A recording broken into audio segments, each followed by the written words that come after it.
Hello everyone, Watties here today, bringing you the top 5 Call of Duty multiplayers.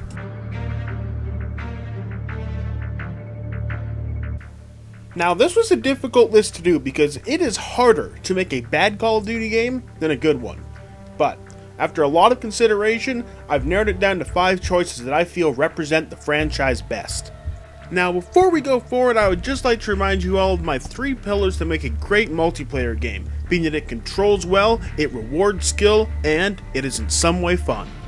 With that established, let's get into the list.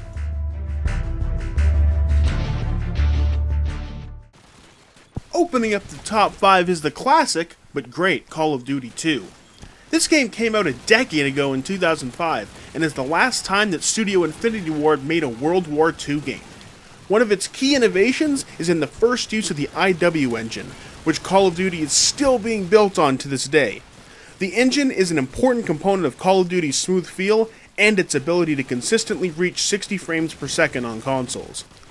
Call of Duty 2 also introduced regenerating health to the franchise, whereas before a player would have to pick up health packs.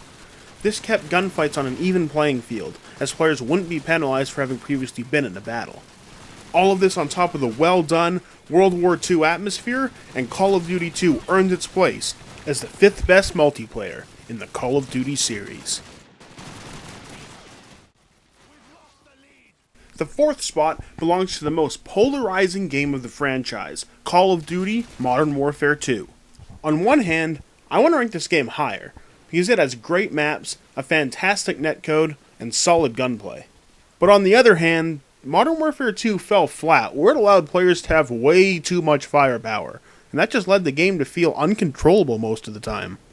The most famous example of this are the noob tubes, a grenade launcher attachment that had an absolutely stupid one-shot kill range when it was paired with Danger Close. But don't just take my word for it, here are a few examples.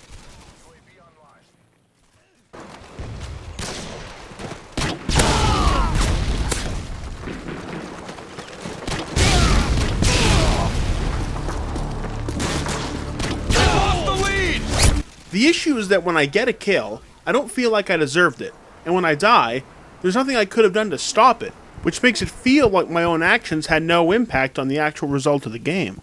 Another example is the Commando Knife Lunge, which lets players warp across the room to get a knife kill.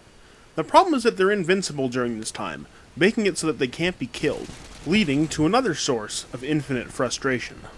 And finally, we're at death streaks, when the game thinks that a player is so bad that it pities them and gives them an advantage over the players that are actually doing well.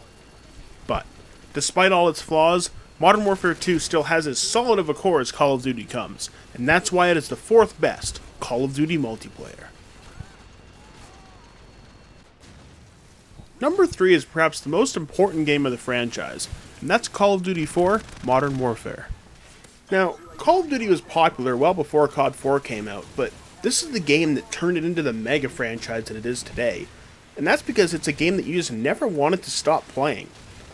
It was the first Call of Duty game outside of the World War II setting, so it comes out, modern warfare with modern guns, and a lot of new technology available to the player. But it wasn't just the new technology that sunk people in, it was the new features. One example is COD 4's introduction of kill streaks to the series, which gave players a reward for doing well.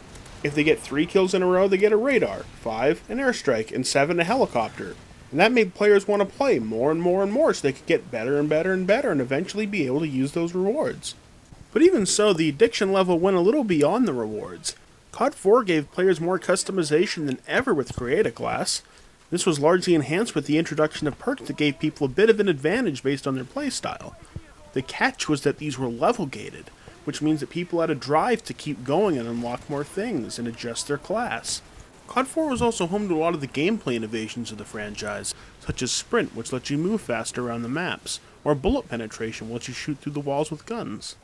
These innovations are what really make Call of Duty what it is today. Combine that with its great core of maps, guns, and balance, and Call of Duty 4 earns its spot as the 3rd best Call of Duty multiplayer.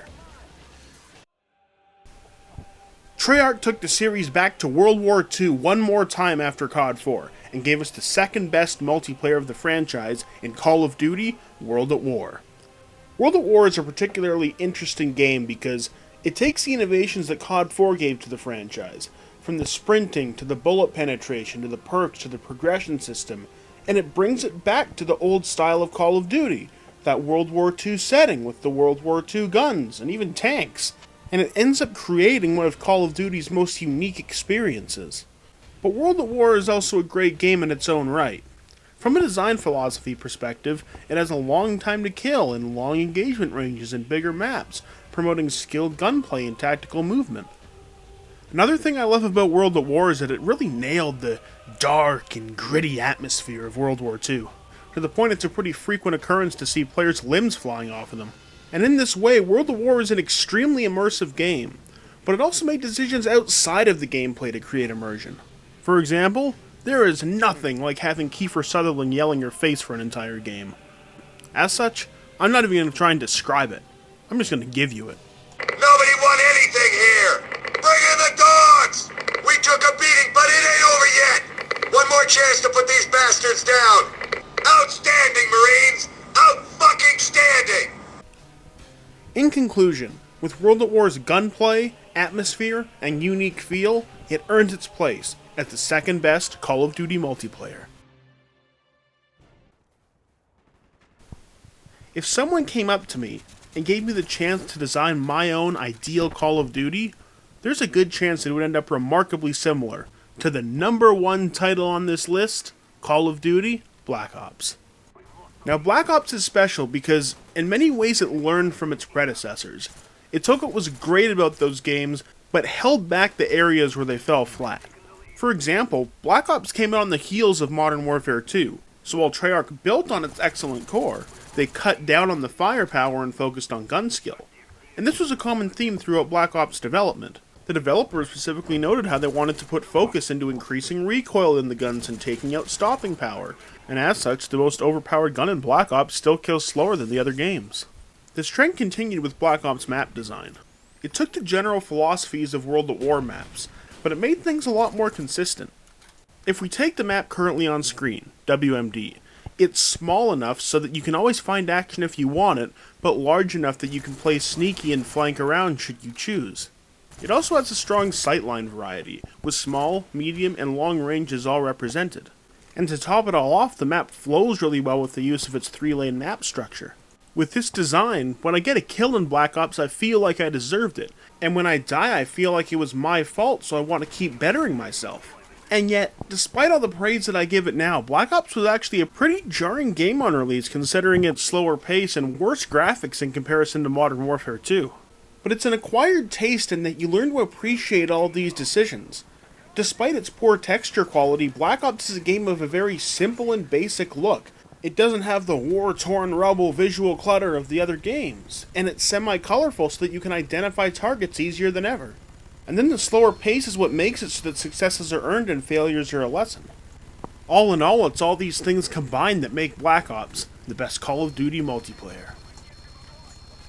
And that's it for the video, everyone. I hope you enjoyed, and if you did, don't forget to like, favorite, and subscribe. I'm Watties, and I'll see you in-game.